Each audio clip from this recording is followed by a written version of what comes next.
And this one's kind of a detail, so you can see the serial number. 429, and I'm not sure if that's a 3 or an 8. I think it's a 3. Looks like an 8. Looks like an 8. Like I said, I'm not sure if it's a 3 or an 8. Both sides are closed. Whatever. So I'm kind of curious if the ones that came out without serial numbers, might have been before they had the dies to press that, to stamp that into the metal there. But Fred's, it's worse. 4298. It is an 8? Yeah. Okay, that's good to know.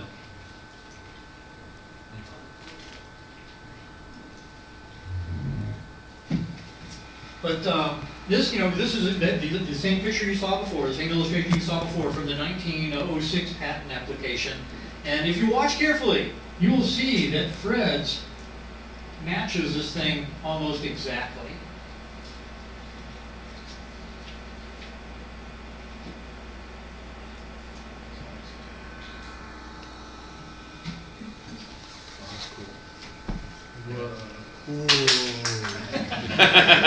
Is that cool or what? Yeah, I had to move that around a lot to get it to line up. And of course, these things were manufactured just a few blocks away from the depot. This picture is not dated, but it's obviously from about the turn of the century. So this would have been at a time probably, perhaps when either Buchanan was learning telegraphy from Dave Wall, or at the time they were actually manufacturing these things.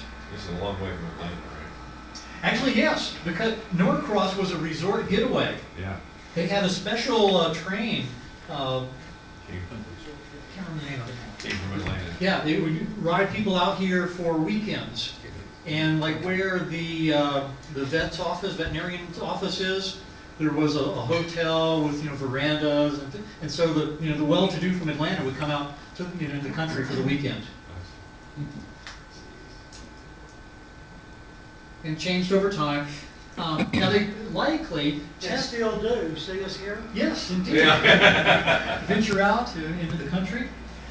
They actually, manufactured these things, 300 yards away from the depot, maybe.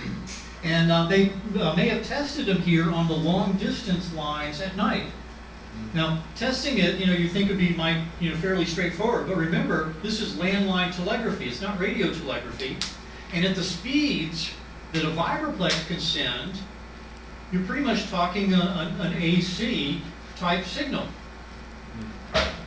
And telegraph wires are going to have capacitance and inductance. It's a tuned circuit, whether you like it or not, and even resistance. So you could actually come up with skew. And obviously a whole lot went into this thing, particularly like say designing the contacts. So a nice crisp, breakaway.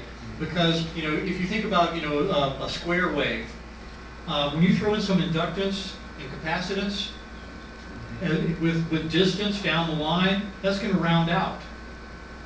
So they actually had to test these things, and they took advantage of the long distance lines. And of course, the depot is still here today. I should have saved this slide for last so I could say, now let's go eat lunch. Okay, now we talked earlier about the United Electrical Manufacturing Plant really getting underway in 1908. Well, something else happened in 1908 as well. The crash. Remember A.O. Brown Company? And good old Buck had worked his way up from telegrapher to being a millionaire. Well, in 1908, the little house of cards collapsed. It actually started with the collapse of a bank, Whitney Bank, which I think was from Philadelphia. I have to look that one back up. Whitney was one of the party of celebrities that came down in 1907 on their private Pullman cars. But one of his investments collapsed, and that started the domino effect.